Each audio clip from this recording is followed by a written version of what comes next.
자료가 올라왔죠? 네. 분위기가 왜 이렇게 무겁죠? 제가 좀 무겁습니까? 네, 좀 이렇게 한번 인사 한번 하고 시작하겠습니다. 왜 이렇게 무겁습니까? 한번 얘기하세요. 왜 이렇게 무겁습니까? 얼굴도 푸시고 저만 마스크를 좀 열고 여러분들은 마음을 열고 오늘 강의를 듣겠는데 상황이 무겁다고 해서 우리 영혼까지 무거울 필요는 없죠. 그렇죠? 그러니까 좀 편안한 마음 가지고 오신 분들 그리고 또 온라인으로 오늘 이 특강에 참여하는 모든 분들이 기분을 좀 좋게 이렇게 하면서 강의를 따라오면 좋겠다 생각합니다. 너무 이렇게 가라앉으면 자기도 모르게 삶도 가라앉고 또 믿음도 가라앉고 영혼도 가라앉고 다 가라앉거든요. 그러니까 말씀 따라오는 중에 한번 여러분들의 힘을 얻는 그런 시간이 될 수 있기를 바라겠습니다. 작년에 제가 왔던 거 기억하시죠? 기억하시는 분? 우리 온라인으로 보시는 분들도 손 한번 들어보세요. 기억하시는 분? 예. 제가 다 보여요. 저는 눈이 아주 밝아가지고 여기 계신 분만 아니라 다 뚫어보고 있어요. 예, 반갑습니다. 작년에는 주로 사복음서를 얘기하면서 사복음서가 왜 있어야 되느냐, 또 사복음서 사이에 약간씩 마찰이 있는 것처럼 보이는 것은 어떻게 이해되느냐, 이런 좀 어렵기도 하고 또 재밌기도 한 그런 얘기를 나눴습니다.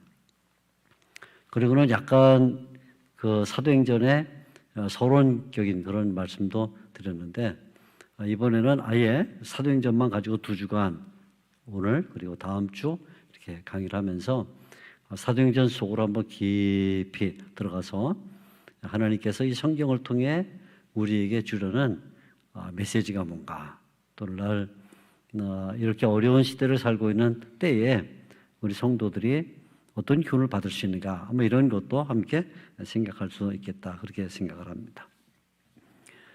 사도행전 잘 알죠? 사도행전 그러면 신약성경 가운데는 아마 마태복음과 함께 가장 긴 성경, 마태복음이 28장으로 되어 있는데 사도행전도 28장으로 되어 있거든요. 그러니까 다른 성경보다 상당히 분량도 많고 한 그런 성경이죠. 또 흥미진진한 얘기가 굉장히 많이 들어있어요. 그래서 언젠가 제가 우리나라에 나오는 이 월간지, 기독교 월간지에서 저에게 사도행전에 대해 글을 써달라, 그런 얘기가 있었습니다. 제가 사도행전에 관해 글을 쓰면서 이렇게 시작을 했습니다. 사도행전에는 오아시스가 없다. 무슨 말일까요?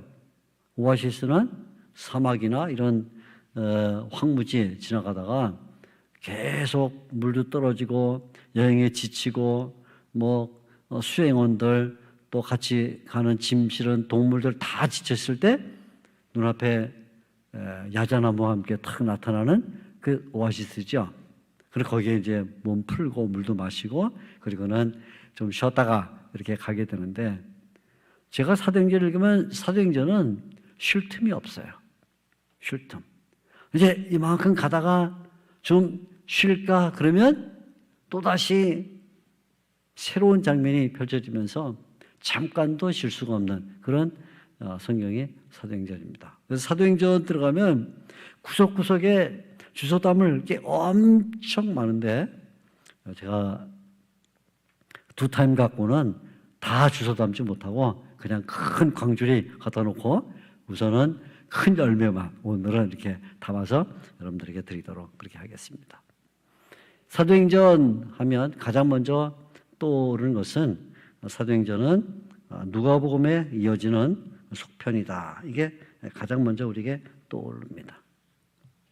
누가복음에 이어진다. 어떤 분들은 사도행전이 요한복음 다음에 있기 때문에 마태, 마가, 누가, 요한 그리고 사도행전 이렇게 했으니까 사도행전이 요한복음 다음에 이어진다 이렇게 생각하기 쉬운데 물론 성경의 순서로는 그래요. 그러나 사실은 사도행전은 요한복음의 속편이 아니라 누가복음의 속편입니다. 그래서 누가복음 맨 끝에 읽어보면 누가복음 24장 49절을 읽어보면 이런 내용이 들어있습니다. 누가복음 여러분 한번 찾아보세요.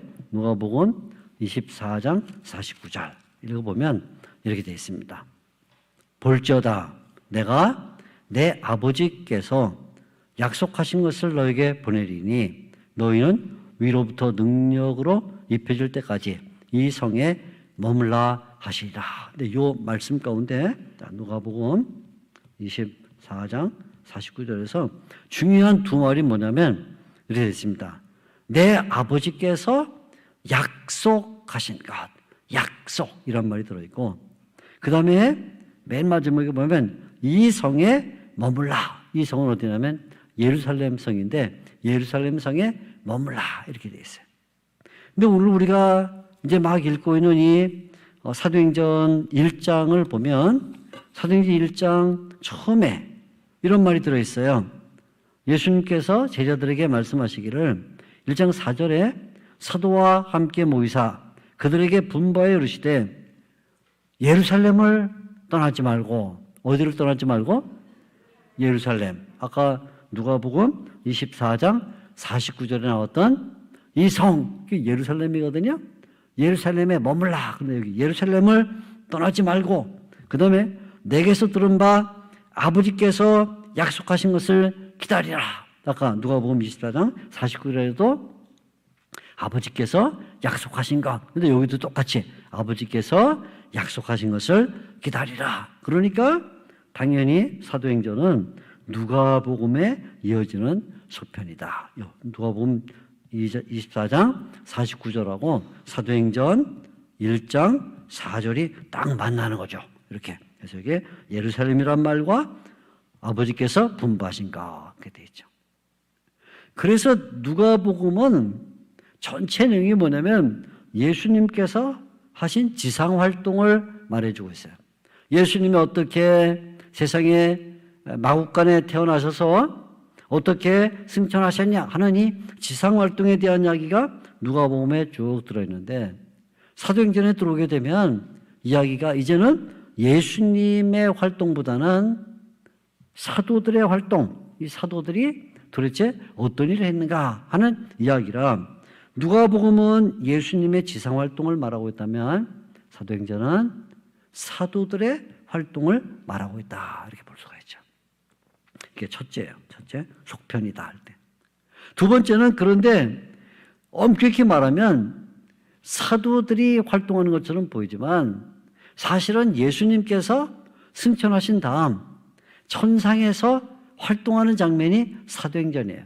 그래서 누가복음은 예수님의 지상활동을 말하고 있다면 사도행전은 예수님의 천상활동을 말하고 있다 이렇게 볼 수 있죠. 그러니까 사도들과 관련해서 보면 사도행전에 사도행전 이렇게 볼 수 있지만 예수님의 천상활동이라 이렇게 보게 되면 사도행전은 엄격히 말하면 예수행전이다 이렇게 볼 수 있죠. 따라해 보세요. 사도행전 세게, 사도행전은 더 세게, 사도행전은 예수행전이다. 네, 그러니까 사도들의 활동이라고 볼 수 있지만 지상에서 사실은 그 속을 뚫고 보면 천상에 승천하신 예수님께서 하늘에서 활동하는 것이기 때문에 천상 활동이다 이렇게 볼 수 있는데 그것을 가장 잘 보여주는 구절이 2장 33절이에요. 자, 2장 33절을 제가 한번 읽어드릴 테니까 여러분 한번 들어보세요. 이렇게 말해요. 우리가 다 일의 증인이로다. 그러면서 하나님이 오른손으로 예수를 높이시매, 이게 승천했다 그 말입니다. 예수를 높이시며 그가 약속하신 성령을 아까 약속하신 거 나왔죠? 아버지께 받아서 너희가 보고 듣는 이것을 부어 주셨느니라. 성령을 부어 주셨다는 말인데 누가 부어 주셨냐면 예수님이 하늘에 높여지신 예수님께서 성령을 부으셨다. 그러니까 예수님이 승천하신 다음에 아이고 내가 33년 동안 지상에서 수고를 많이 했으니까 이제 하나님 보좌 오른편에 덜퍼석 주저앉아서 이제는 좀 졸고 좀 쉬기도 하고 천사들이 하는 음악도 듣고 이러고 있어야겠다 하고 예수님이 한가롭게 휴식을 취한 게 아니고 승천하신 그 예수님이 하나님 아버지께서 약속하신 성령님을 받아서 그 하나님의 보좌 우편에서 우리에게 부어 주셨다. 그러니까 사도행전은 뭐냐면 예수님이 전상에서 어떻게 활동했는가 하는 것을 보여주는 내용이다. 그러니까 사도행전은 누가복음의 속편으로 땅에 있는 성도들에게는 사도들이 어떻게 활동했는가 하는 것을 보여주는 거라면 하늘에 올라가신 예수님께서 어떻게 성령님을 보내주셨는가를 보여주는 성경이다. 이렇게 볼 수 있죠. 그래서 사도행전은 다르게 말하면 예수행전이다. 이렇게 볼 수가 있는 거예요. 근데 오늘은 제가 이제 주로 사도들의 활동을 말하게 될 터인데 그 전에 그림을 하나 더 보여주려고 그래요. 자, 이렇게 어이구, 이 그림이 왜 이렇게 거꾸로 됐을까요?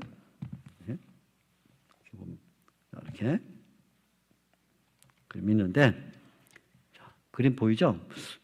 얘가 자기 마음대로 뜻대로 이렇게 돌아요. 보면 자, 무슨 얘기냐면 이 아래쪽을 보면 이 아래쪽은 여기에 이렇게 삼각형 이렇게 되는 데는 노란색은 여기가 땅이에요. 땅. 우리 땅은 노랗잖아요. 그렇죠?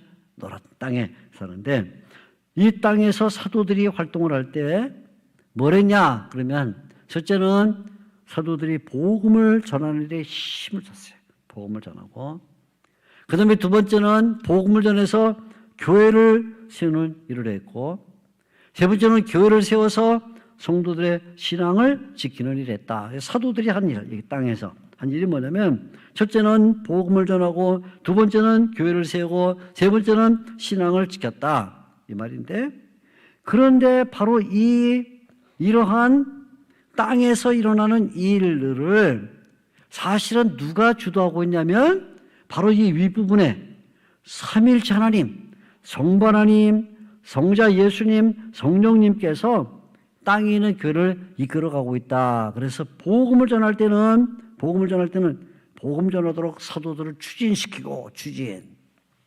교회를 세울 때는 교회를 세우는 일에 성령님께서 이끌어 주시고 인도. 그 다음에 신앙을 지킬 때는 박해와 이단이 등장할 때 성도들을 보존하는 일을 해주셨다. 그래서 땅에서 일어나고 있는 이 사도들의 활동을 하늘에서 성부, 성자, 성령님께서 어떻게 추진하고 인도하고 보존했는가 하는 걸 보여주는 게 뭐냐면 사도행전이다. 이걸 지금 누가 말하고 있냐면 조병수라는 사람이 어디에서? 화성교회에서 얘기하고 있는 거죠. 언제? 2020년 11월 29일 날. 지금 그래서 여러분들에게만 처음으로 이 도표를 공개하는 거예요. 좋죠? 그죠? 딴 데 가서는 들을 수 없는데 이 도표를 탁 보면 한눈에 사도행전이 뭔가 하는 것을 알 수가 있다. 그죠? 좋죠? 예, 좋습니다. 자, 그럼 다시 또 우리 돌아와요. 그래서 이렇게 사도들이 한 일이 뭐냐? 그럼 사도들은 승천하시기 전에 예수님께서 분부하신 것을 행하는데 예수님께서 뭘 분부했냐면 성령님을 기다리라. 성령님을 기다리는데 성령님이 오시면 어떤 일이 벌어지느냐? 세 가지가 이루어진다는 거예요. 금방 봤던 것처럼 첫째는 복음 전하기, 두 번째는 교회 세우기, 세 번째는 신앙 지키기가 일어난다. 그래서 첫째 복음을 전했다. 복음을 전합니다. 그래서 사도들이 나가서 활동을 하는데 첫 번째 한 활동이 뭐냐면 복음을 전했다. 열심히 복음을 전해요. 전도를 하고요. 그 다음에 또 선교도 하고요. 이렇게. 그 다음에 두 번째는 뭘 했냐면 교회를 세워요. 그냥 나가서 예수를 믿어라. 예수를 믿으면 너와 네 가족이 구원받으리라 그러고는 끝! 그러고 가지 않아요. 사도들은 어디에 가든지 간에 복음을 전하면 그 다음에 반드시 뭘 했냐면 교회를 세우는 일을 했어요. 그래야 교회를 세워야만 세 번째 뭘 할 수 있냐면 신앙을 지킬 수가 있거든요. 신앙을. 그래서 사도들이 한 일을 세 가지로 정리를 하면 첫째는 복음을 전했다. 가까운 곳은 전도하고 먼 곳에 가서는 선교를 했다. 두 번째는 교회를 세웠다. 교회를 세우면서 뭐냐면 조직을 해. 교회를 조직을 합니다. 직분자를 세우고 그 다음에 여러 가지 집회를 통해서 성도들을 이끌어가면서 믿음을 지켰는데 믿음을 지킬 때는 두 가지 앞에서 믿음을 지켰다. 첫째는 박해가 오죠. 엄청난 박해가 오는데 그 박해를 어떻게 이길 것인가 하는 신앙 지키기와 또 하나는 교회 안에 이단들이 들어와요. 그럴 때 그 이단을 어떻게 막을 것인가 하는 이 두 가지 박해와 이단 앞에서 신앙을 지켜주는 데 했다. 그러니까 우리가 사도들의 활동을 보게 되면 뭘 했냐? 첫째는 복음을 온 힘을 다해 전하고 복음을 전하고 끝 아니라 그 다음에는 교회를 단단하게 세우고 교회를 든든히 세우고 끝나는 게 아니라 그 다음에는 신앙을 지키는 일을 했다. 이 세 가지 일을 사도들이 한 것이죠. 그래서 오늘 이제 우리는 요 하나씩을 뜯어보는 거예요. 복음을 어떻게 전했나? 두 번째는 교회를 어떻게 세웠나? 세 번째는 신앙을 어떻게 지켰나? 처음에 생각해 볼 게 뭐냐면 어떻게 사도들이 복음을 전했는가? 자, 복음을 전했다. 무슨 말인가? 어떻게 전했을까? 생각을 해보는 거죠. 복음을 전할 때 사도들이 복음 전한 대상은 두 대상으로 나눠지는데 첫째는 유대인, 그 다음에 이방인 이렇게 두 대상이 있어요. 물론 이방인 가운데는 이제 이게 로마 사람도 들어있고 그야말로 야만인도 들어있고 많이 들어있지만 한마디로 말하면 이방인이 들어있다. 유대인과 이방인에게 복음을 전했는데 어떻게 복음을 전했냐? 그러면 첫째는 예수님께서 사도행전 1장 8절에 복음을 전하는 도식을 알려줬죠. 어떻게 했냐면 성령이 너에게 마시면 너희가 권능을 받고 그리고 뭐라 그러죠?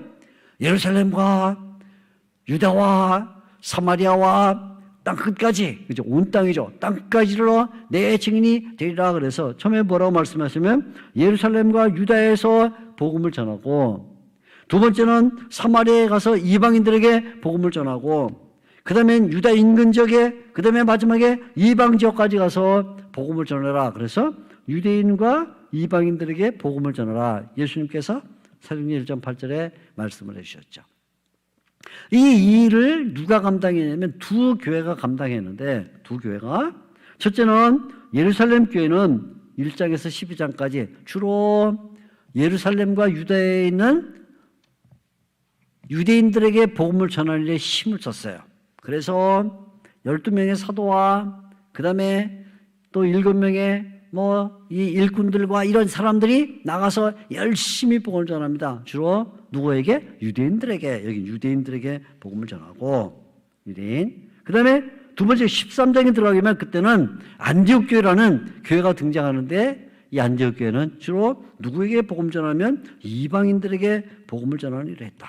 그래서 두 교회가 한 교회는 예루살렘 교회는 주로 유대인들에게 복음 전하는 일에 온 힘을 다하고 그 다음에 안디옥 교회는 이방인들에게 복음을 전하는 일에 온 힘을 다해서 나중에 이제 말씀드리겠지만 사도 바울을 파송해서 힘차게 세계 선교를 한 것이죠.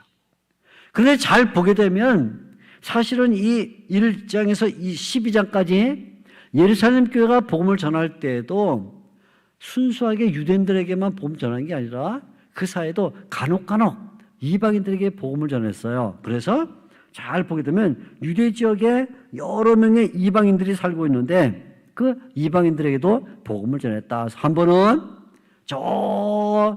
아프리카, 이집트보다도 더 남쪽에 있는 에티오피아의 국무대신이 올라와서 예루살렘 성전에서 예배를 드렸을 때 빌립이라는 사람이 가서 복음을 전하죠. 이방인인데 유대 땅에서 복음을 전했어요. 또 심지어는 가이사라의 고넬료라는 사람이 살고 있었는데 가이사라도 유대 땅이거든요. 그런데 베드로가 찾아가서 그에게 복음을 전해서 고넬료뿐만 아니라 그 일가 친척이 예수님을 믿게 되는 일이 일어났죠. 그러니까 유대 땅인데, 분명히 유대 땅이에요. 유대 땅인데 유대 땅에서도 벌써 이방인들에게 복음을 전했다, 그런 말이죠. 반대로는 이번에는 이방 지역에서도 이방인들에게만 복음을 전하는 게 아니라 이방 지역에서도 유대인들에게 복음을 전했다. 그래서 바나바와 바울이나 이런 사도들이 복음을 전할 때 이방인 지역에 갔는데 가장 먼저 유대인 회당을 찾아가서 거기에서 유대인들을 만나 복음을 전하고 그 다음에 이방인들에게 복음 전하는 일을 했다. 그래서 사도들이 활동할 때 복음 전하는 그 대상은 가장 먼저 누구냐? 유대인들에게 복음을 전하고 유대인들에게 복음을 전하고, 두 번째는 이방인들에게 복음을 전했다. 대상이죠, 대상. 두 번째는 그런데 복음을 전할 때 어떻게 복음을 전했냐? 그냥 자, 오늘은 아침밥 먹고 동쪽으로 가자, 저녁밥 먹고 서쪽으로 가자, 이렇게 막 다니는 게 아니고 복음을 전할 때 아주 특별한 전략을 가지고 복음을 전했어요. 이게 우리가 사도행전에서 복음 전도할 때 또는 선교할 때 배워야 될 아주 중요한 전략이 여기에 들어있는데, 어떻게 했냐면 이 교회는 복음을 전할 때 처음에 이런 방식을 썼어요. 먼저 개인이 가서 복음을 전해요. 그 다음에 개인이 복음을 전하고 나면 그 다음에는 교회가 그 복음 전한 것을 확증해주는 그런 일을 했어요. 그래서 개인이 복음 전합니다. 대표적으로 뭐냐면 사마리아 전도를 할 때 빌립이 가서 복음을 전해요. 빌립이 혼자 갔습니다. 혼자 가서 복음을 전해서 거기서 마술사도 만나고 뭐 여러 사람들에게 복음을 전해서 사마리아 땅을 변화시켰는데, 과연 그게 옳은가 하고는 예루살렘 교회가 사도들을 보내서 확증을 했어요. 빌립이 복음 전하는 게 맞구나. 이렇게 개인이 먼저 전하고 교회가 확증을 했다, 그 말이죠. 두 번째는 고넬료라는 사람이 복음을 받을 때 누가 복음을 전하냐면 베드로가 가서 복음을 전했는데, 이때 베드로가 복음 전하고 난 다음에 역시 예루살렘 교회가 베드로가 전한 그 고넬료 전도가 옳은가 하는 것을 확증하기 위해서 다시 모여서 확증하는 일을 했다, 이렇게 되어 있어요. 확증하는 일. 바울이 바나바와 함께 1차 전도를 해서 이방인 지역을 다니면서 열심히 복음을 전했는데, 과연 이방인들도 복음을 받을 수 있는가? 그냥 예수를 믿는다는 그 복음만 받으면 구원을 받을 수 있는가 하는 것을 나중에 사도행전 15장에 보게 되면 사도들이 모여서 회의를 하면서 그것을 확증하는 일을 해요. 이렇게. 그러니까 사도행전의 복음 전략을 보게 되면 개인이 복음을 전하고 난 다음에 그게 아니라 꼭 뒤에 교회가 확증을 해줬다. 뒤에서 그것을 확인해 주는 일을 했다. 그냥 개인이 복음 전하고 저는 전도왕이에요, 그게 아니라 복음 전하면 반드시 교회가 그것을 확증하는 일을 했다. 그러니까 개인이 복음을 전할 때는 언제나 어떤 마음을 갖고 전했냐면, 내가 혼자 가서 복음 전하지만 이 복음 전하고 나면 교회가 확증할 것이다라는 그 마음을 갖고 가서 전하니까 복음을 정확하게 전할 수밖에 없는 것이죠. 그죠? 만일에 교회가 확증 안 한다 그러면 가서 뭐 쓸데없는 얘기, 이딴 얘기, 저딴 얘기 하다가 복음이 잘못 전해질 수 있는데 그렇지 않다고 말. 그러니까 여기서 우리가 알아야 될 게 뭐냐면, 전략 가운데 첫째는 개인이 전도하지만 언제나 교회가 확증했다. 그죠? 근데 이 전략 가운데 아주 중요한 전략은 어떤 전략이냐면 사도 바울이 보여준 전도 전략이에요. 사도 바울이 보여준 이 전도 전략은 정말 놀라운 전도 전략을 가지고 나가서 복음을 전했는데 몇 가지 원칙이 있어요. 첫째 원칙은 뭐냐면 사도 바울은 언제나 복음을 전할 때 단계적으로 복음을 전했다. 단계적으로. 예수님께서 말씀했죠. 너희가 성령이 너희에게 임하시면 너희가 권능을 받고 예루살렘과 그 다음에 중간은 필요 없고 땅 끝으로 가라. 예수님 그러지 않아요. 너희가 성령을 받고 권능을 받으면 예루살렘이고 유다 땅이고 사마리아고 다 집어치우고 곧바로 땅끝으로 가라. 예수님 그렇게 말씀하지 않아요. 바울이 그걸 잘 알고 있었어요. 예수님께서 성령의 권능을 받은 사람은 복음을 전할 때 언제나 단계적으로 복음을 전해서 어떻게 해요? 한 단계 점진적으로, 그죠? 그 다음에 점점 확대해 가면서 이렇게 복음을 전해야 이게 옳구나 하는 걸 알았어요. 그래서 바울은 복음을 전할 때 1차 전도 할 때는 주로 어디를 전했냐면 가장 가까운 구부로 소아시아 남부에서만 복음을 전했어요. 그리고 돌아와서 잠깐 쉬었다가 그 다음에 2차 전도할 때는 이번에는 소아시아 남부가 아니라 소아시아 남부에서 서부까지 가요. 서부까지. 그리고는 마게도냐, 지금 유럽, 그리스 쪽까지 넘어가요. 조금 더 넘어간 거죠. 이렇게. 그 다음에 세 번째는 3차 전도할 때는 아예 소아시아 남부 서부뿐만 아니라 전역, 소아시아 남부, 북부, 서부까지 다 다니면서 소아시아를 전도하고 그 다음에 또 마게도냐로 가요. 이렇게 확장시켜요. 단계적으로. 이렇게. 그러나 마지막 네 번째 여행이 로마 여행이었는데 로마 여행은 바울이 죄수로 잡혀간 그런 여행이죠. 근데 이 로마 여행은 마지막에 로마로 가는데 로마로 가서 뭐예요? 세계 중심부죠. 로마는 세계의 중심부, 이 중심부까지 들어가서 복음을 전하는 이런 일을 했죠. 그러니까 언제나 바울의 복음 전도는 처음부터 무리하게 나는 예수님을 다메섹 가는 길에서 만났어. 나같이 예수님을 만난 사람 나와봐. 없지? 없죠?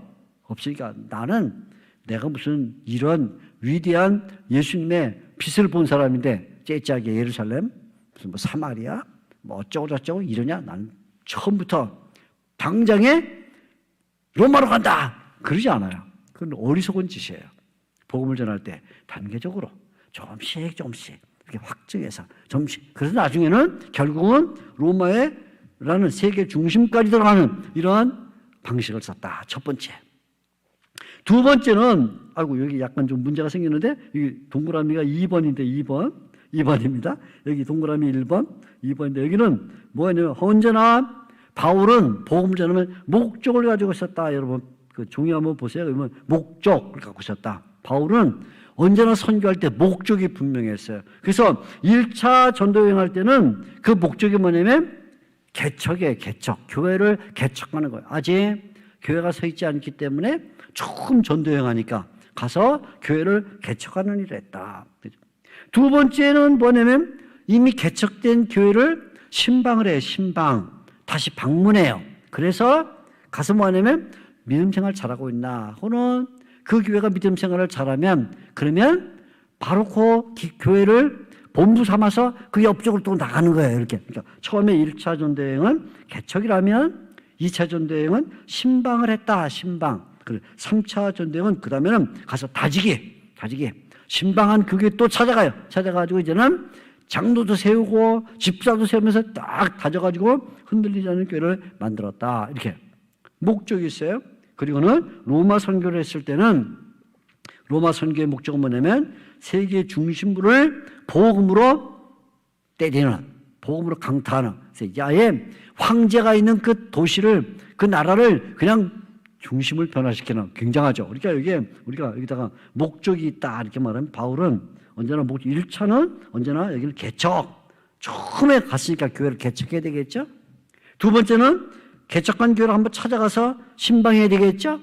그다음에 세 번째는 신방한 교회를 또 가서 이번에 확립, 다지기를 해야 되겠죠. 그다음에 로마는 뭐예요? 중심부에 복음을 찔러넣는 이게 뭐예요? 강력한 폭탄과 같은 그런 놀라운 역사를 베푸는 목적을 가지고 있었다. 그러니까 복음을 전할 때 사도행전은 그냥 무작정 오늘 이렇게 전하고 저렇게 이런 게 아니라 단계적이며 그다음에 또 하는 목적을 분명히 갖고 있었다. 세 번째는 아주 또 중요한 게 또 있어요. 뭐냐? 바울은 도시 선교를 했다. 도시 선교. 바울은 한 사람이잖아요. 그죠? 바울이 뭐 여러 사람으로 갈라질 수 없이 바울이 다니면 동쪽에 있으면 서쪽에 없고, 그죠? 남쪽에 있으면 북쪽에 있을 수 없으니까 바울이 생각했겠죠. 내가 일생 동안 살아봤자 100년도 못 사는데 온 세계를 다 다닐 수 없으니까 가장 효과 있는 효력을 낼 수 있는 복음 전도가 뭘까 할 때 사람이 많이 모이는 곳에 가서 복음을 전해야, 그래야 그 사람들이 퍼져서 복음을 널리 전할 테니까. 그러니까 바울이 도시 선교를 해서 도시를 찾아가는데, 도시를 찾아가면 바울이 언제나 쓴 방식이 뭐냐면 먼저 가서 이방인 적이지만 유대인을 먼저 찾아가. 유대인. 왜 유대인을 찾아갈까요? 말이 통하죠. 종교가 일단 유대교, 바울도 유대교에 있었으니까 종교에 통하는 게 있죠. 그러니까 여러 가지 면에서 통하기 때문에 먼저 유대인을 찾아가서 유대인들에게 복음을 전하고, 그 다음에는 유대인은 아니지만 이방인들 가운데 유대교로 회심한 사람이 있어요. 유대교로 회심한 사람들을 만나면 대화하기가 좋아요. 구약 성경을 얘기하면 알아들어요. 그래서 먼저 이방인 유대교 회심자들을 만나고, 세 번째는 유대교로 회심은 안 했지만 유대인들이 믿는 하나님은 참 좋아, 나도 그런 하나님을 믿으면 좋겠다라고 아직은 믿지 않지만 하나님을 경외하는 사람들을 만나요. 이 사람들은 아직 회심자는 아니에요.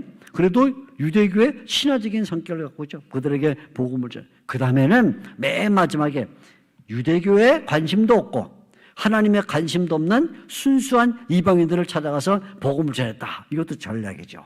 그죠? 처음부터 바울이 이 이방인들을 만나서 전하면 하나님을 믿으세요. 하나님이 뭐냐? 그 설명하려고 진땀 빼야 되는데, 그죠? 예수님을 믿으면 예수님이 뭐냐? 그죠? 구약 성경이 뭐냐? 그러니까 얼마나 힘들겠어요. 그러니까 바울은 그렇게 안 하고 가장 먼저 말귀로 알아들 수 있는 유대인을 만나고, 그 다음에 말귀로 알아들 수 있는 유대교 회심자를 만나고, 그 다음에 말귀로 알아들 수 있는 하나님 경외자를 만나고, 그 다음에 드디어 어려운 대상인 순수한 이방인들을 만나 복음을 전하니까 복음이 강력하게 전파될 수가 있었다. 대도시 전도를 했다. 그죠? 그리고 이렇게 복음을 전할 때는 바울이 자기 혼자 하는 게 너무 힘들기 때문에 언제나 동역자와 함께 복음을 전했어요. 처음에는 예루살렘 교회가 함께 보내거나 아니면 안디옥 교회가 함께 보낸 파송 동역자들과 함께 했죠. 그래서 바나바, 실라 이런 사람들과 함께 하다가 나이가 들고, 그리고 이제는 서로 바나바는 바나바대로 일해야 되고 실라는 실라대로 일해야 될 때쯤 됐을 때는 바울이 현지에서 동역자를 구했어요. 이제는 그래서 본교회가 보내준 동역자가 아니라 현지에서 동역자를 발굴해서 교육시키고 그리고 믿음으로 부장시킨 다음에 일을 같이 하는데, 그 중에 대표적인 사람이 디모데죠. 디모데. 그죠? 그러니까 바울이 얼마나 지혜롭게 복음을 전했나 우리가 알 수 있어요. 네 번째는 바울은 복음을 전할 때 전략이, 네 번째, 언제나 말을 갖고 있다. 말을 잘했어요. 말. 그래서 바울은 본래 유대인이니까 유대인 당연히 히브리어를 했겠죠. 히브리어. 유대인들이 쓰는 히브리어. 그 다음에 헬라 교육을 받았으니까 당연히 헬라어를 쓸 수 있겠죠. 또 로마 시민권을 갖고 있으니까 로마 시민권, 그러니까 당연히 로마어를 할 수 있었겠죠. 그러니까 여러 가지 언어를 했어요. 그러니까 바울이 고린도 전서나 이런 성경에 보게 되면 내가 여러 가지 방언을 말함으로 이런 말을 하는데, 실제로 바울은 본래 태생이 유대인이니까 히브리어를 말하고, 그죠? 헬라 교육을 받았으니까 헬라어를 말하고, 로마 시민권 받았으니까 로마를 말해서 그 당시에 세계적인 언어인 세 가지 언어, 히브리어, 헬라어, 라틴어를 잘하니까 누구를 만나든지 간에 만나서 복음을 전했는데, 바울이 이렇게 복음 전할 때는 언제나 가장 중요한 게 뭐냐면 성경을 중심으로 복음 전해요. 성경. 내가 말을 잘하니까 무슨 유대인들이 쓰는 무슨 어떤 속담, 아니면 헬라인들이 갖고 있는 무슨 철학, 라틴 사람들이 갖고 있는 법, 이런 걸 말하는 게 아니라 언제나 성경으로 돌아왔는데, 무슨 성경? 구약 성경. 구약 성경으로 돌아와서 늘 복음을 전하면 구약 성경을 펴놓고 이사야서 아니면 창세기, 시편 갖다 놓고 예수님을 전하는 예수님. 그러니까 바울이 그냥 머릿속에 창작해가지고 자기가 본 환상, 3층 전에 올라갔던 것, 이런 걸 가지고 내가 말이야 신비한 환상을 체험했어. 나는 굉장한 사람이하고는 내가 3층 올라갔더니 천사들이 노래를 부르고 이런 얘기 하잖아요. 그건 복음 전하는데 아무 소용이 없어요. 좀 원시적으로 보이지만 성경책 펴놓고 성경책 10편에 보면 이사야서에 보면 이래가면서 복음을 전해서 듣는 사람들이 좀 답답할 수 있지만 가장 표준, 이게 뭐예요? 표준이에요, 표준. 표준을 따라서 복음을 전했다. 그러니까 결국은 이 복음을 듣는 사람들이 어디로 늘 돌아가냐면 성경으로 돌아갔다. 성경. 오늘도 마찬가지죠. 우리가 자칫하면 괜히 뭐 기도하다가 뭐 촛불이 쓱 지나갔는데 환상 본 것처럼 내가 오늘 기도하는데 사실은 촛불이 지나갔지만 내가 환상을 봤다. 그래갖고 막 교회 와가지고 내가 환상을 보니까 촛불 비슷한데 촛불은 아닌 것 같고 이런 얘기하게 되면 믿음이 없어지는 거예요. 우리는 죽으나 사나 뭐예요? 성경책 펴놓고 성경책 구약 성경이 이렇고 신약 성경이 이렇고 하면서 목사님이 말씀 전할 때 성경을 펴놓고 같이 읽으면서 어디로 돌아가요? 따라갑니다. 성경으로 세게 성경으로 돌아간다. 여러분들 그러니까 요즘 이럴 때 성도들이 제일 좋은 때가 뭐냐면 요때 이렇게 활동하기 어렵고 사람 만나기도 별로 좋지 않고 밥 먹으러 갈 일도 별로 없고 할 때 뭐 해야 되냐면 집안에서 뭐예요? 성경을 읽는 거죠. 성경을. 아멘? 그래, 이때다 놀자. 여태까지 못 잔 거 자자. 이지 말고 이때 우리 표준이 뭐예요? 구약 성경, 신약 성경, 성경이니까 성경으로 돌아가서 이때 내가 못 읽은 성경을 다 읽어야겠다고는 도파나. 이런 성도가 돼야 되는데 이렇게 그냥 다 기가 죽어가지고 기가 푹 안 되죠. 자, 그 다음에 다섯 번째 또 하나의 전략이 있는데 바울은 복음을 전하면 언제나 목적이 하나예요. 뭐냐면 제자들을 세워서 교회를 건설하는 것이다. 교회 건설. 내가 얼마나 뛰어난 전도자였는데 기념비 세워달라 그런 거 아니에요.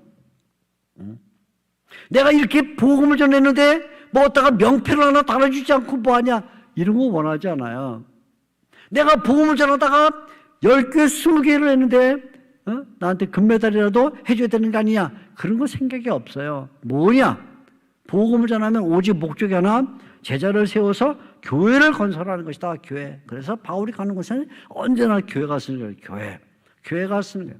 교회를 세워야만 교회가 근거지가 돼서 거기에서 신자들이 신앙생활도 하고 거기에서도 바울이 떠나간 다음에 복음을 전하는 일이 또 확산되기도 하니까 언제나 목적이 하나밖에 없었다. 교회를 세우는 것. 자기를 위한 목적은 없었어요. 자기 기념비 세우고 그런 안 하세요. 할 필요가 없어요. 그래서 교회가 든든히 서기만 하면 그것이 만족이 됐다. 그러니까 우리가 지금 뭘 배우고 있어요? 바울의 전도 전략. 5가지 얘기했죠. 첫째는 단계적으로 복음을 전했다. 두 번째는 항상 목적을 갖고 있었다. 그죠? 세 번째는 대도시 선교를 했다. 그죠? 동역자가 있었다. 그다음에 네 번째는 선교 도구가 언어였는데 성경을 중심으로 했다. 그다음에 마지막으로 선교의 목적은 교회를 건설하는 것이었다. 이걸 우리가 놓치면 안 돼요. 자, 그래서 교회를 세우는 거죠. 이렇게 교회를 세웠다. 교회 세우는 게 바울의 총 목적이니까. 그럼 사도행전은 어떤 식으로 교회를 세워나가는가? 이 우리가 관심을 가져야 됩니다. 어떤 식으로 교회를 세우는가? 자, 교회를 어떻게 세우냐면 교회를 세우기 위해서 가장 먼저 한 게 뭐냐면 조직이에요. 조직이 없으면 교회가 부실해지는 거죠. 마치 뼈가 없으면 우리 몸속에 뼈가 없으면 살이 그냥 우르르 무너져 내리는 것처럼 뼈가 없으면 뼈대를 세우는 게 결국 조직을 하는 것인데 조직을 하기 위해서 한 일이 뭐냐? 가장 중요한 거는 초대교회는 사도가 분명히 되기 때문에 사도를 세우는 일이죠. 사도. 근데 우리가 예수님께서 몇 명의 사도를 세웠죠? 13명. 그죠? 네? 몇 명? 12명. 그죠? 12명. 이렇게 설교하는 사람이 세게 얘기하면 그런가 또 이렇게 생각하는데 아니죠. 예수님께서 12명 사도를 세우는데 이 중에 누가 떨어져 나갔죠? 베드로인가? 또 이렇게 누가? 그 온라인 보시는 분들도 누가 떨어져 나갔어요? 가룟 유다가 떨어져 나갔죠? 가룟 유다가 떨어져 나가서 그만 11명으로 줄고 말았어요. 그런데 사도들이 생각하는 거예요. 예수님께서 본래 12명의 사도를 세웠기 때문에 교회가 안정적이 되려면 사도를 정확하게 세워야 된다. 그래서 사도 보고를 한 거예요. 사도 보고를 해서 누굴 세웠냐면 마띠아라는 사람을 세웠죠. 그래야만 교회가 안정될 수 있으니까 제일 처음에 다시 재조직한 게 뭐냐면 사도 보고를 해서 마띠아를 세웠다. 그 다음에 마띠아를 세워서 12명의 사도가 열심히 일하다 보니까 성도가 늘어났죠. 물론 한꺼번에 3,000명, 또 5,000명, 그리고 예루살렘의 교회가 막 부흥을 해가지고 한 교회가 군안돼서 예루살렘 동쪽에, 예루살렘 서쪽에, 남쪽에 여러 교회를 만들었는데도 이거 너무 부담스러운 거예요. 막 성도들이 막 복음을 받아서 너무너무 많아지니까. 사도 12명이 손발이 다 닳도록 일을 해도 안 되는데, 특별히 그 중에 큰 문제가 뭐냐면 봉사하는 일이 어려웠어요. 봉사. 그래서 예루살렘에 봉사자를 선출했죠. 몇 명 선출했죠? 6명. 몇 명? 7명. 그렇죠. 7명. 7명을 선출했어요. 뭐 우리가 7명의 집사님 이렇게 말하는데 뭐 집사님인지 장로님인지 그건 정확하지 않고 아무튼 성경에는 그냥 7명, 7명의 일꾼을 뽑았다. 그러니까 집사님이라고 해도 좋고 장로님이라도 좋고 뭐 좋아요. 아무튼 7명을 뽑았다. 그래서 이 7명이 한 일은 뭐냐면 주로 성도들을 섬기는 일을 했다. 그래서 이때부터 사도들은 뭐였냐? 사도들은 기도와 말씀에 전념하고 그 나머지는 이제 이 7명이 열심히 일했는데 사실은 7명이 봉사만 한 게 아니라 봉사 더하기 뭐냐면 전도도 했어요. 전도. 잘 알죠? 스테반 집사가 열심히 나와서 복음을 전해서 나중에 순교의 자리까지 이르지만 복음을 전했다. 그러니까 나중에 그 옆에 교회였던 안디옥 교회, 이방인 선교를 책임졌던 이 교회도 일꾼을 세우게 되는데 거기는 5명을 세웠어요. 선지자와 교사 5명을 세워서 첫째는 누구냐면 첫째는 바나바. 말째는 누구냐면 말째는 바울 이렇게 세웠어요. 5명을 세웠습니다. 그런데 성령님께서 이 5명 가운데 첫째 바나바와 말째 바울을 선교사로 보내라. 그래서 선교사로 보내죠. 아무튼 교회는 늘 일꾼으로 조직을 했다 말이에요. 그리고는 이렇게 바울이나 선교사들이 나와서 복음을 전하게 되면 그 이방 지역에 꼭 장로님들을 세웠다. 그래서 이 사도행전에 보게 되면 특별히 두 부분에 14장 23절과 그 다음에 20장 17절, 28절, 30절 이렇게 보게 되면 장로님이 세워졌다. 장로님. 그 뭐 조직을 했다 그 말이죠. 그러니까 첫째 사도가 있고, 둘째 봉사자가 있고, 셋째 선지자와 교사가 있고, 네 번째 장로를 세우고, 다섯 번째 뭐냐면 동역자를 발굴했다. 아까 바울이 가는 곳에 현지에서 동역자를 찾아내서 세우는데 그 중에 대표적인 사람이 디모데라는 사람을 우리가 봤죠. 디모데 이렇게. 교회를 세울 때는 언제나 조직을 했다. 그러니까 오늘날도 우리가 교회를 세우면 교회가 든든해 서가 나가기 위해서는 목회자와 또 당회와 이런 뭐 집사님들 뭐 이런 여러 직분을 세워서 교회를 뼈대를 세우는 일을 하는 거죠. 교회를 세우기입니다.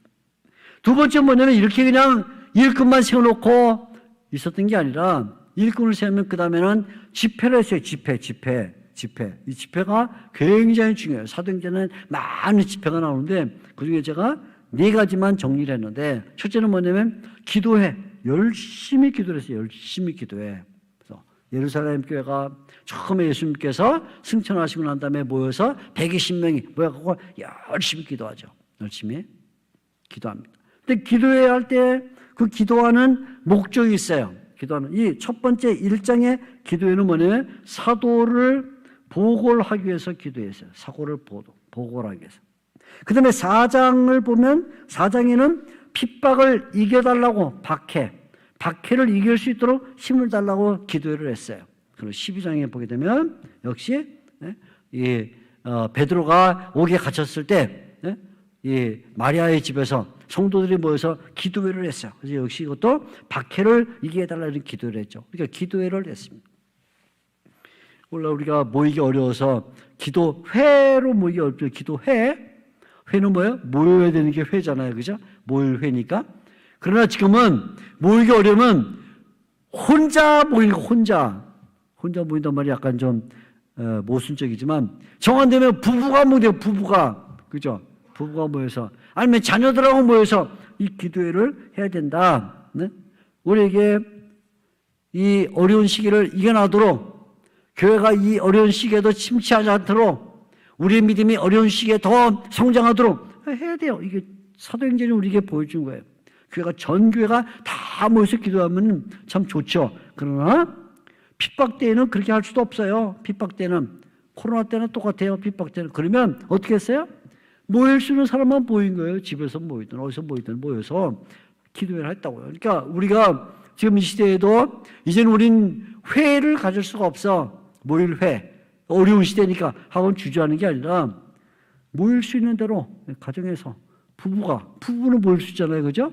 한 집이니까 부모 자녀 모일 수 있잖아요. 그럼 거기서 회를 하는 거예요. 가족 기도회, 부부 기도회. 따라하겠습니다. 부부 기도회, 세게 부부 기도회, 더 세게 가족 기도회. 할 수 있는 거예요. 못하는 건 없어요. 우리는 언제든지 사도 바울처럼 전략을 짜면 되는 건데요. 두 번째 뭐냐면 절기 집회를 했어요. 절기 집회 가운데 대표적인 것이 오순절 절기 집회죠. 오순절 절기 집회죠. 그래서 사도행전 2장에 보게 되면 성령님께서 드디어 임하시는데 이때 성령님께서 120명 한 사람 한 사람에게 성령님이 120명 한 사람 한 사람에게 다 오셔요. 성령님. 그래서 한 사람 한 사람을 무장시켜요. 그냥 성령님이 오실 때 120명이 모이는데 그냥 다 같이 성령 받아라 그런 거 아니에요. 사도행전 2장 1절에서 4절을 보면 성령님께서 오시는데 불의 혀처럼 갈라지면서 한 사람 한 사람 위에 있더라. 그래서 뭐예요? 단체가 믿음이 좋아진 게 아니라 단체 속에 들어있는 개인이 믿음이 좋아진 거예요. 그래서 성령의 체험을 통해서 드디어 교회를 이끌어가는 능력이 나타나게 된 것이죠. 그래서 절기 집회를 했다. 세 번째는 뭐냐면 사도회의를 했어요. 15장에 보면 사도회의가 나오는데 이것은 바울이 1차 전도, 바울과 바나바가 1차 전도에 여행을 하고 난 다음에 1차 전도할 때 이방인들에게 복음을 전해서 예수를 믿게 되니까 어떤 사람들이 말하기를 복음을 듣고 구원받는 게 아니다. 복음을 듣고 복음 플러스 복음에다가 한 가지가 더 있어야 되는데 뭐가 되냐면 할례를 받아야 된다. 할례 하면서 율법을 주장했어요. 율법. 그러니까 바울과 바나바가 그거 아닌데 예수님을 믿으면 구원받는데 그죠? 루디아의 간수 빌립보 간수에게 말하기를 주 예수를 믿으라. 그러면 너와 네 집이 구원을 받으려 그랬는데 주 예수를 믿고 할례를 받으라. 그러면 너와 네 집이 이렇게 안 했거든요. 그래서 이것 때문에 사도회의가 모여서 예루살렘에서 사도들이 다 전 세계 있는 사도들이 다 모여서 대표자들이 모여가지고 회의를 했어요. 과연 예수를 믿고 구원받는 거냐? 예수를 믿고 복음? 아니면 거기다가 할례라는 율법이 필요하냐? 했을 때 결론을 내렸죠. 주 예수 그리스도의 은혜로만 구원을 받는 것이지 우리가 율법을 지켜 구원받는 건 아니다. 우리 결론을 내렸어요. 그래서 앞으로는 이방인적인 복음을 전할 때 이 무거운 짐, 율법이라는 무거운 짐을 이방인들에게 씌우지 말자. 오직 주 예수의 은혜로만 구원받는 것을 말하자 하고는 했습니다. 이게 사도회예요. 그 다음에 말씀 집회도 했어요. 이렇게 기도회만 한 게 아니라 사경회도 했는데 유명한 사경회가 뭐냐면 들어와 사경회. 들어와. 집으로 들어와란 말이 아니고요. 집 밖으로 나가. 집으로 들어와가 아니라 들어와라는 지역에서 사경회를 바울이 어떻게 사경회했냐. 얼마나 열심히 하는지 막 사경회가 뜨거워져가지고 밤을 꼴딱 새워가면서 사경회를 했죠. 밤을 꼴딱 새워가면서 바울이 막 너무 열심히 복음을 전하니까 등불을 막 환하게 대낮같이 펴놓고는 그런 복음 전하다가 그만 거기 청년 가운데 한 사람 유두고가 3층 다락에서 떨어졌죠. 그죠? 기억나시죠? 근데 그만큼 막 열심히 막 애가 떨어져 죽는지도 모를 정도로 막 말씀에 깊이 들어갔다. 그래서 초대교회의 이 집회를 가만 보게 되면 초대교회 집회가 4가지 집회가 있었는데 첫째는 기도회, 뜨거운 기도회, 그렇죠? 핍박을 이기게 해달라고 기도회. 두 번째는 성령님을 체험하는 절기 집회. 세 번째는 구원의 도리, 구원을 정리하는 사도회의. 네 번째는 하나님의 말씀을 밤을 새가면서 배우는 사경회가 있었다. 우리도 빨리 이 감염병이 지나가서 이런 밤샘 사경회를 한번 해보면 좋겠다. 아멘? 별로 아멘이 안 나오는데. 이렇게 자꾸 안 모이다 보면 이제는 감이 없어지는데요. 우리가 기도해야 돼요. 주님, 이제 감염병 지나가게 되면 그럼 우리가 한번 이은수 목사님 막 피곤해질 정도로 여기 서가지고 그냥 한번 우리가 밤새도록 저녁 8시부터 그 다음날 아침 8시까지 그냥 해보면 좋겠습니다. 주여, 그때를 주시옵소서. 아멘? 해가지고 기도를 해야죠. 이 얼마나 멋있어요. 사경에, 그죠? 교회 세우기 첫째는 조직, 두 번째는 집회를 했다. 그죠? 세 번째는 뭐였냐면, 교회를 세울 때 교제를 했어요. 교제. 굉장히 중요한 교제를 했어요. 교회를 세우는데 그냥 조직만 하고 일꾼 세우고 집회만 한 게 아니라 교제를 나누는 네 가지 원리를 갖고 교제를 나누는데 사도행전 2장 42절에 그 교제의 원리가 나오죠. 제가 사도행전 2장 42절 한번 읽어드릴게요. 이렇게 돼 있어요. 그들이 사도의 가르침을 받아 서로 교제하고 떡을 떼며 오로지 기도하기를 힘쓰니라. 네 가지 말이 나오는데 이게 나와요. 사도의 가르침을 받아 서로 교제하고 떡을 떼며 네 번째 기도하기를 힘쓰니라. 네 가지 원리가 나오죠. 첫째 뭐냐면 사도의 가르침을 받았다 하니까 말씀으로 교제를 했어요. 말씀. 먼저 성도들이 하나님 교회를 세우려면 성도들이 한 가지 말씀을 받아야 돼요. 그래서 말씀의 통일이 왔다. 말씀의 교제. 두 번째는 물질의 교제가 있었어요. 서로 교제하고라는 말은 자기 물건 가난한 사람에게 내어주고 또 가난한 사람들에게 먹을 것도 주면서 쓸 것을 제공하는 그런 물질의 교제가 있었다. 세 번째는 식사 교제. 지금 우리가 감염병이 오니까 제일 못하는 게 식사 교제인데 저렇게는 식탁 교제. 식탁 교제를 했습니다. 그래서 함께 음식을 나누면서 천국의 그 맛을 봤죠. 그래서 마지막에 보면 영적 교제. 영적 교제 뭐냐면 기도에 힘을 써요. 기도는 하나님이 주신 원격 장치 가운데 대표적인 게 기도예요. 그죠? 그러니까 교회가 한 가지 기도 제목 세워놓고 주님 감염병 시대도 우리 성도들이 약해지지 않게 해주세요. 기도 제목 세워놓고 그러면 어디 가서든지 똑같은 기도할 수 있어요. 그럼 뭐예요? 그게 무선으로 연결돼. 무선. 그죠? 온라인으로 연결돼. 온라인으로 지금 우리 인간들이 지금 뭐 이런 방송 장비 만들어서 온라인 하는데 하나님께서는 우리에게 벌써 온라인에 하나님은 원조예요. 하나님은. 그죠? 그래서 기도할 때 하나님 안 보이시는 저 하늘에 계시지만 우리 기도하면 무선으로 연결되잖아요. 무선으로. 그죠? 우리가 언제 뭐 전화선 달아갖고 하나님 앞에 하나님 제 전화선 꽂으셨어요? 그래서 기도한 적 없잖아요. 벌써 하나님은 기도란 영적 교제로서 이거는 온라인의 원조 하나님.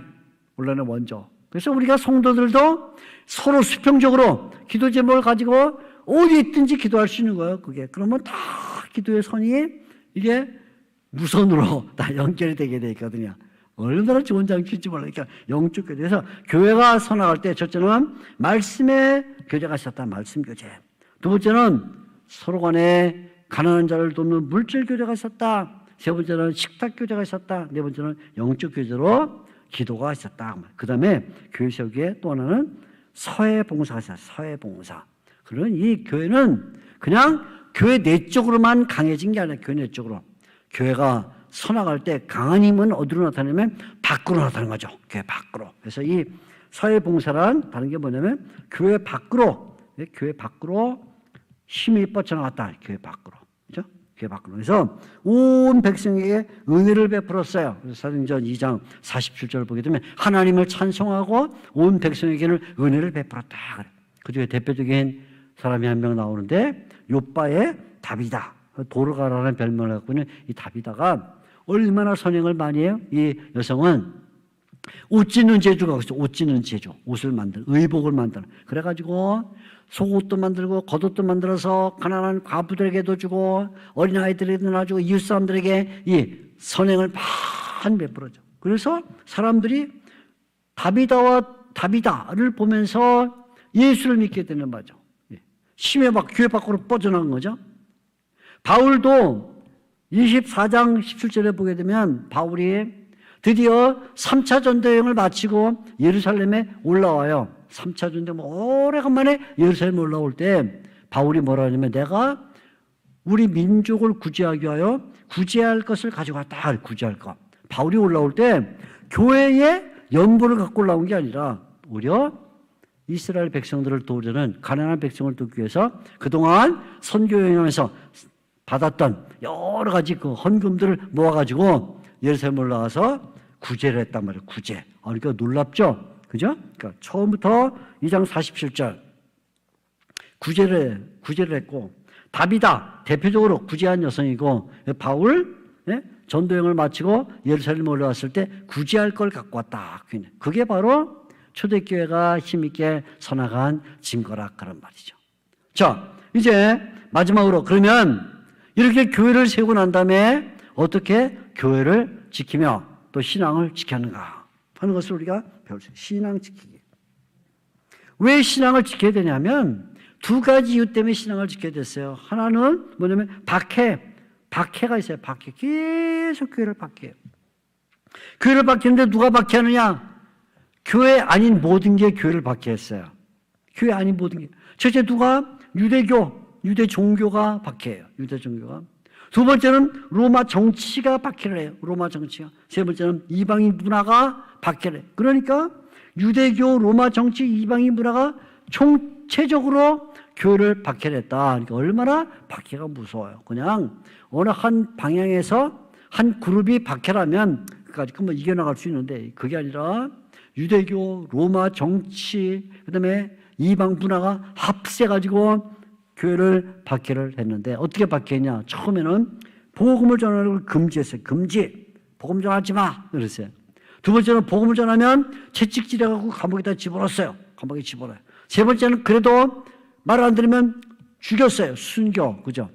그래도 안 되면 그때는 퍼뜨려버렸어요. 분산. 그래가지고 4단계. 어떻게 박해가 왔냐? 처음에는 복음을 금지시켜. 전하지 마라. 채찍질해가면서. 그 다음에 두 번째는 감옥에다 집어넣어. 복음 전하지 못하도록. 그죠? 천사가 끄집어내죠? 그러면 이거는 또 죽여. 순교회를 갑니다. 그 다음에 교회를 때려가지고, 예? 이 바울이 회심하기 전에 사울이 왔을 때, 교회를 핍박해가지고 온 세계에 분산하죠. 근데 이렇게 교회가 유대교, 로마 정치와 이방인 문화로부터, 예? 전도를 금지받고 투옥되고 순교하고 분산하면 교회가 약해졌는가? 아니에요. 교회는요, 오히려 박해하면 박해할수록 점점 더 강해지죠. 그래서 박해는 초대교회를 더욱 강하게 만들었다. 금지하면, 복음을 금지하면 더 세게 말해. 우리가 사람의 물을 듣는 게 맞냐? 하나님의 말씀을 듣는 게 맞냐? 하면서 더 열심히 복음을 전해. 감옥에 갇히면요, 기도해요, 기도해. 그래서 베드로가 감옥에 갇혔을 때 마리아의 집에 많은 사람이 더 열심히 기도해. 더 열심히. 감옥에 갇히니까, 그죠? 스데반이 순교해요. 순교하니까 끝난 게 아니라 그 흩어진 사람들이 더 열심히 복음을 전하죠. 그죠? 그러는 분산된 사람들이 안디옥 여러 곳에 가가지고 오히려 더 복음을 전하니까 금하면 금하는 대로, 투옥되면 투옥되는 대로, 순교하면 순교하는 대로, 해산시키면 해산시키는 대로 박해는 초대교회를 더 강하게 만들었다. 그래서 사도 바울이 어느 날 그렇게 말했죠. 14장 20절에 우리가 하나님 나라에 들어가려면 많은 환난을 겪어야 될 것이다.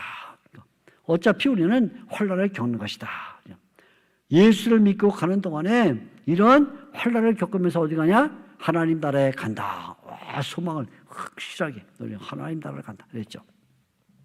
그래서 이 박해 때문에 교회를 지켜야만 됐다. 신앙을 지키기 위해서 사도들이 여러 일꾼들이 열심히 일했다. 또 하나는 신앙을 지키는데 어떤 문제가 생기냐면 이단이 등장해서 이단. 교회 안에 이단이 들어왔어요. 이단이 들어와서 교회를 무너뜨리려고 해요. 박해는요, 불방망이에요. 박해는 불방망이. 그래서 불방망이가 막 밖에서 막 때리고 막 채찍질하고 이래서 교회를 망가뜨리려고 하는데 그걸 교회를 방어하는 거죠. 신앙을 지키기. 근데 이단은 뭐냐면 교회 안에 슬그머니 들어온 이 나쁜 놈들이 교회를 파먹는 거예요. 교회를 파먹어요. 쥐가 파먹듯이 막 파먹어서 교회를 기둥째 무너뜨리려고 하는 것이죠. 그래서 사도들이 이 이단들을 막기 위해서 어떻게 되느냐 하는 것을 말해주겠어요. 특별히 사도행전은 두 가지 이단이 대표적으로 등장하는데 첫 번째 이단이 뭐냐면 구원론 이단이에요. 구원론 이단. 구원론 이단은 뭐냐면 아까 말한 대로 예수님을 듣고 예수님의 복음을 듣고 구원받는 게 아니라 거기에 복음 더하기 뭐냐면 할례, 율법을 지켜야만 구원받는다라고 말하는 게 뭐냐면 구원론의 이단인 거예요. 성경은 지금까지 우리에게 율법의 행위로 구원받을 수 없다 이렇게 우리에게 가르쳐 주거든요. 그런데 아무래도 예수만 믿어갖고는 뭔가 좀 심심해. 그래 너 예수 믿을래? 나 예수 믿어 구원받았어. 뭔가 심심하잖아요. 그죠? 그러니까 뭔가 그래도 뭔가 좀 뭐가 선행도 있고 뭐 구제도 있고 뭔가 그래도 이렇게 뭐 개척교도 세우고 뭘 해야 구원받은 것 같이 그게 되겠냐 그래가지고 거기다가 행위를 집어넣어요. 행위. 그래서 초대교회가 이 문제를 해결하기 위해서 은혜로만 구원받는다. 행위로 구원받는 게 아니다. 율법의 행위로 구원받는 게 아니다. 말하기 위해서 이 율법주의를 타파하기 위해서 모인 게 뭐냐면 바로 아까 말한 사도회의죠. 사도회의. 그래서 15장에 사도회의로 모여서 사도들이 결론을 내렸어요. 우리는 예수님의 은혜로만 구원을 받는다. 이런 율법으로 구원받는 게 아니다. 라고 이 구원론 이단을 척결을 했어요. 이렇게. 근데 두 번째 이단은 구원론 이단만큼 또 무서운 이단인데 이게 뭐냐면 교회론 이단. 교회론 이단은 바울이 사도행전 20장에 에베소 장로들을 불러다가 앞으로 이런 이단이 들어오니까 조심하라 하고 말했는데 그 이단이 뭐냐면 늑대. 이리가 들어온다. 이리가 들어오는데 이 이리는 뭐냐면 교회에 들어와서 사람들을 꼬드겨요. 내가 맛있는 거 줄게. 내가 좋은 거 줄게. 해가지고 꼬드겨가지고 자기 편으로 만들어. 그래서 교회를 갈라놔. 응? 교회를 갈라서 뭐냐면 분파주의. 그래서 교회를 구원론 이단은 복음 더하기 율법을 강조한다면 이 교회론 이단은 교회 나누기를 해요. 교회 나누기, 편 나누기 해가지고 이쪽 편, 저쪽 편 나눠요. 잘 사는 사람 편, 못 사는 사람 편 이렇게 나눠요. 공부를 많이 한 사람 편, 공부를 많이 안 한 사람 편. 우리는 북부지방 출신, 우리는 남부지방 출신 이렇게 나눠가지고 편을 나눠. 그래서 왜 편끼리 편끼리 분파주의, 편당주의 이거죠. 이건 아주 무서운 이단이죠. 무서운 이단. 아주 믿음이 좋은 것처럼 보여. 그런데 사실 두고 보면 굉장히 무서운 이단. 아예 이 구원론 이단은 겉으로 드러나 있어요. 겉으로 드러나서 금방 알아봐요. 그런데 이 교회론 이단은요, 분파주의는요, 은근히 나오기 때문에 엄청 무서워요. 그렇죠? 그래서 이거를 막기 위해서 뭘 세우냐면 장로님을 세워요. 장로님을 세워서 이런 문제가 생길 때 분명하게 말해서 이런 분파주의는 안 된다. 오늘 분파주의를 깨뜨려야 된다. 이렇게 말한 거죠. 이게 바로 사도행전에서 신앙 지키기의 모습이었다. 그런 말이에요. 이렇게 우리가 사도행전을 쭉 읽으면 어떤 결론에 도달하냐면 사도행전은 모든 역사의 교회에게 주는 교훈이 들어있어요. 교훈.